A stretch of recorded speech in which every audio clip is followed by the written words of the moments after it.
Hello everybody, and welcome to our next presentation over Standard 1.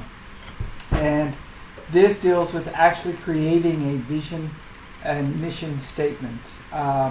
We introduced the ELCC standards in the last presentation and looked at Standard 1, and we took a historical look at the principle and saw that in the last 15 to 20 years, we see that shifting from a hierarchical approach where the principal was the top-down manager to more of a collaborative approach.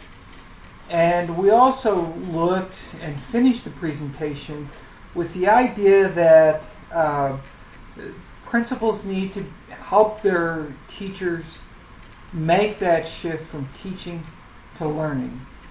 And we're going to pick up on that in this presentation when we talk about what it means to create a vision, articulate that, implement your vision, and then steward your vision and the subsequent things as the missions, the goals, and so forth that come with creating a mission statement or a vision and mission statement.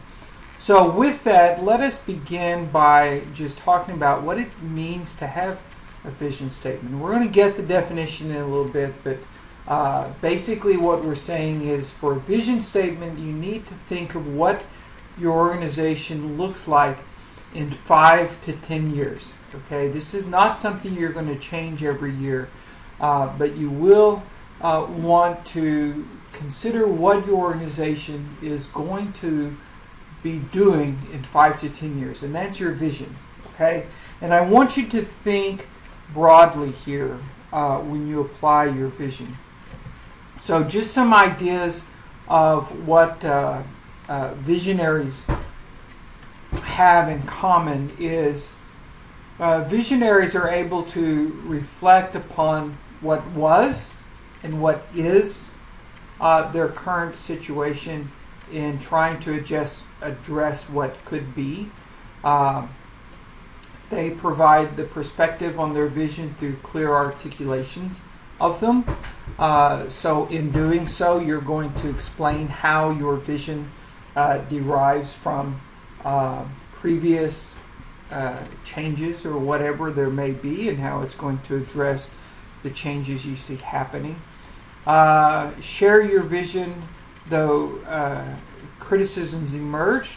The textbook we used to use in this course talked about visionaries and how they shared their vision and stuck with it even though criticisms emerged. And in education, they talked about people like philosophers Piaget and Vygotsky, who talked about development at a time when development wasn't considered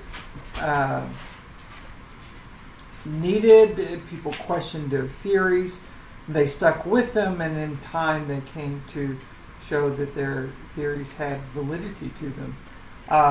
There are political leaders such as de Klerk in South Africa, who as a white president said there would be a time that apartheid would end, and in just a few short years.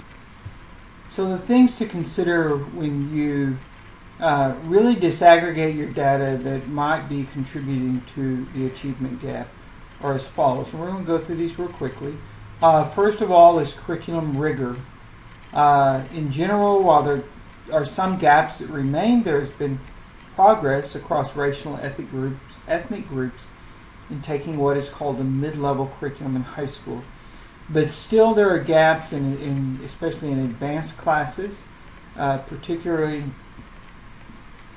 in AP programs where we see black students and other minority students being underrepresented in advanced programs.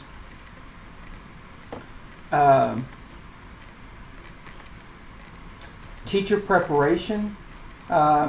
This I don't think is quite as bad as it used to be, thanks to No Child Left Behind and highly qualified. And here we really narrow down into urban districts and very rural districts, and that is having teachers in the classrooms who are highly qualified. This is simply talking about highly qualified teachers in this bullet. Teacher experience. Minority and low-income students are more likely to be taught by inexperienced teachers. And you see that again. That really breaks down when we see it in urban and rural areas. And in urban areas especially, we see some of the schools that struggle the most have the most inexperienced teachers. And unfortunately, these are the students who need the most experienced teachers. Okay? So that's another reality that you have to deal with in working with your vision and mission that may be contributing to the achievement gaps you discover. Teacher absences and turnovers. Minority and low-income students are more likely to attend schools with high absences and turnovers. And I was in a district earlier this year of about 8,000 students, and about almost half the principals left or were dismissed at the end of the school year, and about 25% of the teachers. And this is a very common problem in urban areas. This was in a very urban area of multi-million, I think it's 3 or 4 million people live in this city. So this was a district within a large urban area, but it was definitely an urban school. So these students are struggling, and then there's obvious an achievement gap among these students and their peers across the state. Class size. Teachers in high minority schools are more likely to have more students in their classes than teachers in low minority schools. Availability of technology. As technologies increase, we obviously want to see technology in classrooms, and we talk about 21st century skills involving the use of technologies by teachers and students. But where we see achievement gaps, we tend to see much less technology being utilized. And again, that's generally going to be in your poor schools served as majority minority schools. Fear of safety. Minority students are more likely to report issues of fear of safety at school. Parent participation. Research shows that white students' parents are more likely to attend a school event or to volunteer at school. So when we get into Standard 4 and talk about public relations and working with parents in the community, you're going to have to work on that. Okay, but this we know also contributes to the achievement gap. A few more things. Frequent changing of schools. Minority students are more likely to change schools than white students. Low birth weight. Black infants born with low birth weight is higher than that for white and Hispanic infants. Environmental damage. Minority and low-income students are more likely to be exposed to environmental hazards. Even lead paint. We're still talking about lead paint because it's a reality. Hunger and nutrition. Minority and low-income children are more likely to be food insecure. Talking and reading to babies and the young. Minority and low-income children are less likely to be read to daily. And these gaps have been unchanged over the last years of research. And a couple of more. Excessive television watching. Minority and low-income children watch more television. Parent to pupil ratio. Minority students are less likely to live with two parents. We mentioned that earlier.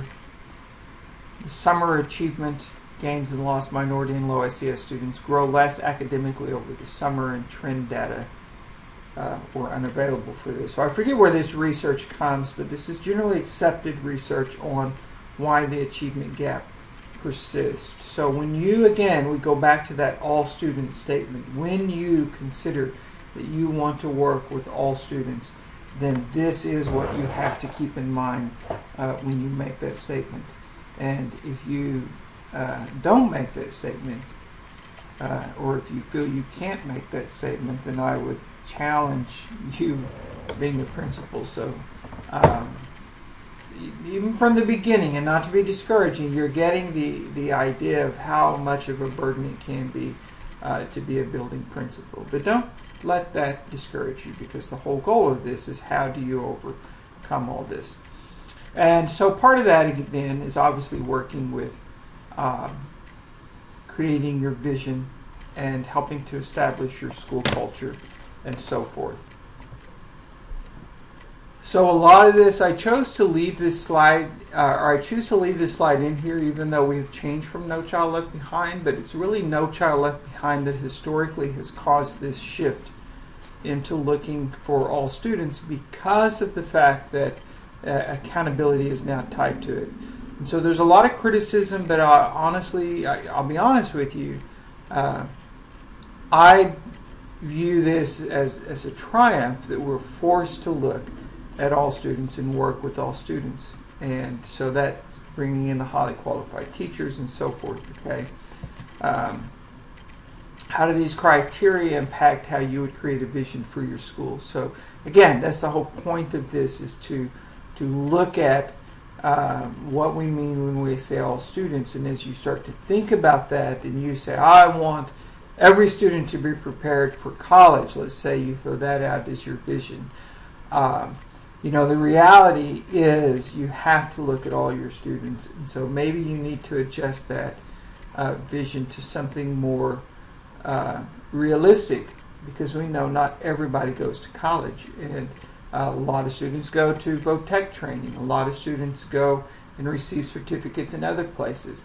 A lot of students go and get jobs as apprentices still and become very successful at what they do. So our goal is not to create and send everybody to college. Our goal is going to be something other than that when we take all students into consideration. So one of the things that your book discusses, and this is what I really stress to when I work with schools, is the systemic approach.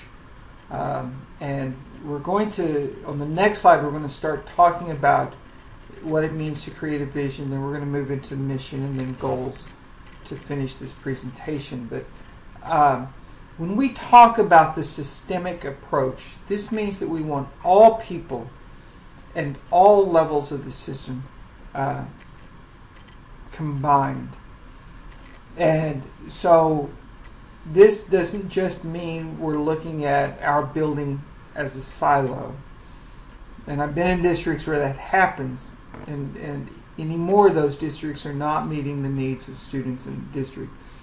But we're looking, as you can see here in the top, we're looking at the district vision and mission, and then down at the bottom we're looking at the campus vision and mission. And then we're including the beliefs and values of all the community, the stakeholders involved, and we're collaboratively developing an action plan and action goals to go with that. And all of this is going to accomplish our overall mission for the district, okay? And so quite often you'll hear me talk about alignment of your vision and mission and your goals and so forth with that of the district.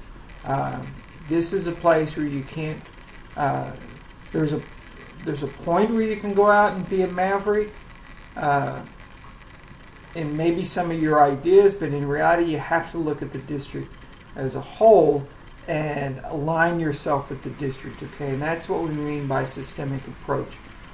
So once the district creates an overall vision and mission, then the individual sites and above that individual departments within the district will create theirs based upon the district, and then individual sites will incorporate the district into their campus plans as well.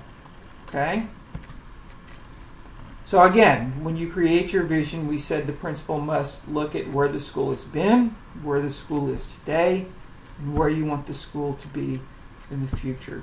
Okay, so you have to take a realistic look at these things and be candid about where you've been and where you are.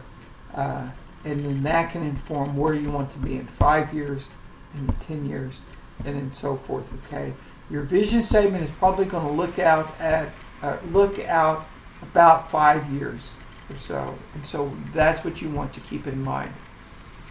So how do the conditions listed on the previous slide help a principal grow a vision? What roles do personal beliefs, values, attitudes play in this growth? So we're going to talk about that in a little bit more, okay?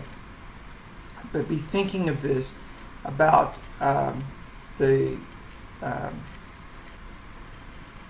where your personal beliefs fit in, and so forth, because that's going to become part of what we discuss. So this is the leadership framework, and this is what you will be looking at on your own. So in order to drive a school, you have to understand where you're coming from, okay? So the leadership framework then, when we're talking about knowing where we are and who we are, you're going to answer these questions, okay? So number one, the philosophy of education. This initial component provides insights into basic beliefs about the purpose of education. Okay, what do you think the purpose is? Your philosophy of leadership, what you believe about effective leadership and its impact. Your vision for learners, an in-depth analysis of what you believe about how children learn. Okay, so how do you see students learning? Your vision for teachers. What does it mean to be a teacher? What's a teacher's role in the lives of children in the classroom and within the school as a whole? And how do teachers, or how should teachers relate to students and others? The vision of the organization. Here you want to take an honest look at your district, specifically your site. What's your vision for the campus? And in looking at that, consider the climate, the community, the collaboration, and the communication.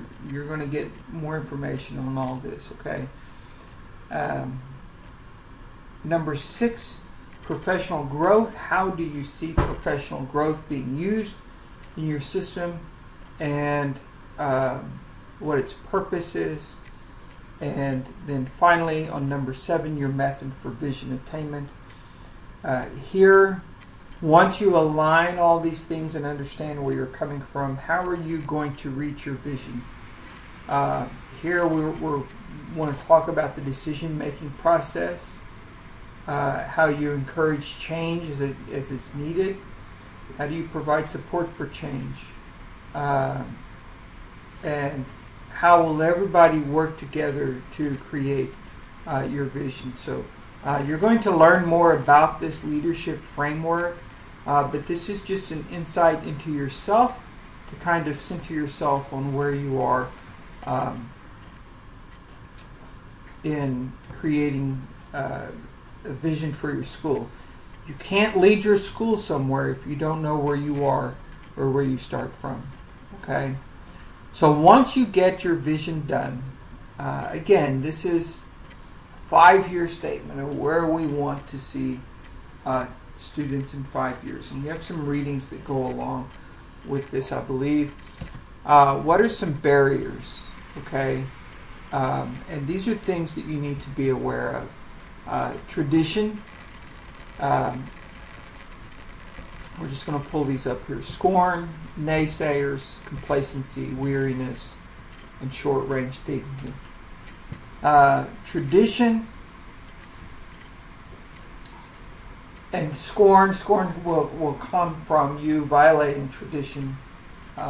Just because things have been done the way that they've always been done doesn't mean that you have to continue doing that. We talked about the importance of establishing a culture by recognizing local values and heroes and so forth, and holding those things up. But that doesn't mean that you continue doing the same thing over and over simply because it's tradition. Okay? And so again, when you as the leader bring forth your vision, as criticism comes saying, this is not the way that we've done this in the past, you need to be able to articulate that and work through those criticisms and believe and restate your vision of how it's going to impact student learning, and that will help you overcome that tradition.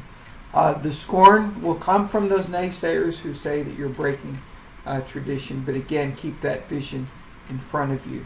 Naysayers, as we said earlier, you're going to have about 15% of your stakeholders disagree with you on the best days. On the presidential side of things, if we ever get up to 60% agreement on something in national politics, we're up record high territories. So you're always going to have your naysayers. Just keep your facts in front of you and continue to state your vision. Complacency here is beware of complacency on your part as the leader, okay? And weariness also come into play. Complacency and weariness are easy to come about because it's very time consuming creating a vision that will continue or change a school's culture because of these other things that we previously said. And so it's easy to become complacent and let things just coast along. On the one end, if your school is doing well, typically you have that large group of students who will do well in spite of what we do. Okay, and so they're going to make you look good if you do nothing and simply become complacent. If you truly believe in reaching all students, though, you have to continue to fight the fight and get over that complacency. And the weariness is simple day or weekly drudge through data and monitoring what's going on. That can become very wearisome in the light of other duties that take you away. And it's easy to say, I'll deal with this on a monthly basis instead of a weekly basis. Keep that in mind, that these are things that are going to detract you from shepherding your vision. And by shepherding your vision here, we mean continuing to get your vision out and promoting it so that you get buy-in from the stakeholders. And finally, the last one is short-range thinking. Okay, you want to avoid short-range thinking. Again, look out 5 years and see where you want to be in 5 years. Don't talk about where you want to be in a couple of years. Look out 5 years and aim for that. Okay, you can always change as the time approaches, but aim for that period out in the distance. Okay.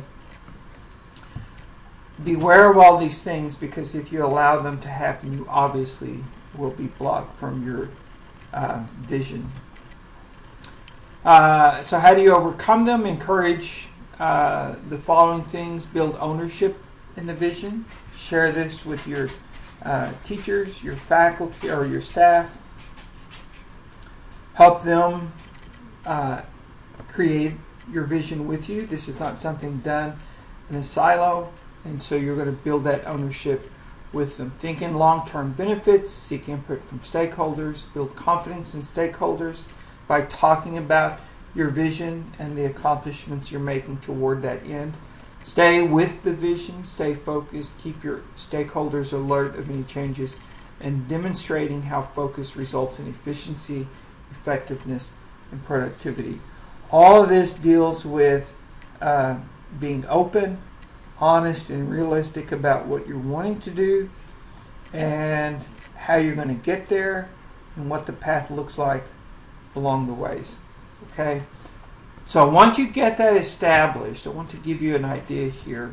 We're going to move real quickly now into mission statements, because missions are a little bit different than visions. As you can see, as we've been stating, your vision is the overall vision of where the school will be in the future. Your mission, these are the steps on how school personnel will reach the vision. And it's a sentence. The literature I've read kind of talks about a two-part sentence or a couple of sentences. The purpose and the development of that purpose into your mission statement. So it's much more specific than your vision statement. And then finally, your values and beliefs help guide your vision and mission statement. And we talked about that earlier in the last presentation, how you need to ensure that you work with new employees, that they buy into the values and beliefs of your system. And then you're going to use those values and beliefs to create goals. The goals are measurable steps you're going to get to realizing the mission of your school. Again, think of your vision as where you want to be in 5 years, and your mission is how you're going to get there. The goals are the annual progress checks you're going to do to get to your mission and ultimately your vision. So a little bit of a comparison here between your mission statements and your goal statements. Your mission statement states the purpose of the school generally and specifically, guides the decision-making process of the school, guided by the vision, and explains how your vision will be obtained. That's what we just said. Whereas your goal statements break the mission and vision down into specific, measurable steps. Okay, these are the things that you will put in your campus improvement plan on an annual basis on how you're going to reach your goal. If you list your goals in your campus improvement plans and how you're going to measure that and how you're going to monitor that and then evaluate its effectiveness, make adjustments as necessary, the purpose of that is that you will ultimately reach your mission, and over a few years you will reach the vision of your school, at which time you can reassess the vision and come up with a new vision. So your goal statements then break the mission and vision down into specific and measurable steps. They are tangible results a school is trying to achieve, and they are guided by the mission and vision. So here in your goal steps, this is where we'll see results-oriented goals and process-oriented goals. A process-oriented goal might be what I would call a checklist, where you simply say, I want to establish PLCs in my school. It's either yes or no, it's done. But a results-oriented goal would be that as a result of PLCs, we want to increase students scoring proficient on reading by 5% this year, okay, or by 8%. And those are measurable goals that you can clearly see, okay. There are so there's a distinction between process and results oriented. What I want to see in a plan are much more results oriented as opposed to those process oriented goals. It's easy to do a checklist of things to be done, but looking at those results oriented goals takes a lot longer. It takes some monitoring, and it's going to get much more in depth, as we will see, because a lot of the other things that we do in the rest of the course can all be traced back to you creating some results-oriented goals. Okay, so you're going to see that this is why Standard 1 deals with creating a vision and mission statement and the goals that come with those. It's because ultimately that drives everything else that you're going to do as a principal. Okay, so here we can see a little bit of a hierarchy of how the different types of goals there might be. So earlier we said that the district is going to set the district goals in the district plan. The district may have, hopefully they have a strategic plan, which covers probably a 5 to 7 year period. And then under that, your various divisions within the administration will have their own goals tied to the district plan. And then ultimately under that, you can see where there are performance goals, what we would call performance goals set at the schools that align with the district. And then ultimately within schools, we might see teams or departments actually create their own set of goals, and we would refer to these as instructional goals. Okay, so that's just giving you terms that are used for the different types of goals. Creating goals to obtain a vision. Consider the hierarchy of goals. A means to an end analysis can help a principal prioritize an organized goal. What we mean by that here, we kind of see on the next slide, but let's look at that. So this, in its hierarchical form here, shows you the levels of goals, but in reality what we see more is this, okay? Whereas the superintendent of instruction or your assistant superintendent, if you have that, Your district may be small where it's just the superintendent there in the middle, but everybody's going to revolve around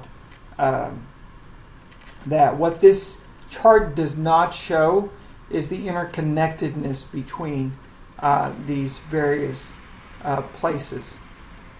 So for example, the principal here at the bottom, whereas the school is going to set the performance goals that look at division goals under instruction, or as the district goals overall if you're in a small enough district. What we don't see are connections over here with personnel, and certainly with the instructional department and the business side of things here. Okay, so I would claim that this should be even more interconnected than it is, so that you're not creating your vision and mission and ultimately your goals in isolation, that there's overlap and that you've worked with other parts of the system to find the necessary resources you need. So then, when we're talking about goals specifically, what makes an effective goal? When you get into your internship, you're going to have to create your intern project with some specific measurable goals. These are your SMART goals, okay? Be specific and clear on what you're doing. Frame your goal with the time frame. Key areas involved, key personnel, resources. Challenging but realistic. Earlier I mentioned we don't want to see a goal that says 100% mastery when you're only at 50. A realistic goal might be 58. If you make it too difficult, your stakeholders will become frustrated and realize it's not realistic. If you make it too easy, if you say we want to increase it by 2% or 1%, then it will become too easy and they won't put their heart in it. Okay, so you got to make it challenging but realistic. And then finally linked to rewards. And all of these things are necessary because it's going to allow you to get buy-in from all your stakeholders involved. Okay, so that's what makes these strategies here effective in goal making. Some common problems with goal setting in general, what we see here, lack of top management support, whether it's from the district down to the principal, or maybe even it's the principal down to departments and the teachers themselves. It's very time consuming, and we said that earlier, that the data gathering, the data reviewing, the monitoring, the evaluation is very time consuming. One of the things that I look at when I go work with districts, when I look at campus improvement plans and department plans, is I look at the number of goals in the plans. I look at the how the individual goals are to be monitored and ultimately evaluated at the end. And so I want to see that something is happening and that it's an ongoing thing. And I look to see who's evaluating these things.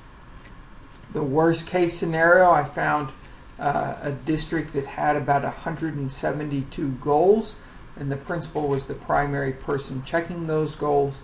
And so in my analysis, I noted that if the principal looked at one goal per day, they would barely get through by the end of the school year. And so obviously that's not feasible, okay? So there's a fine line that you need to find when doing that.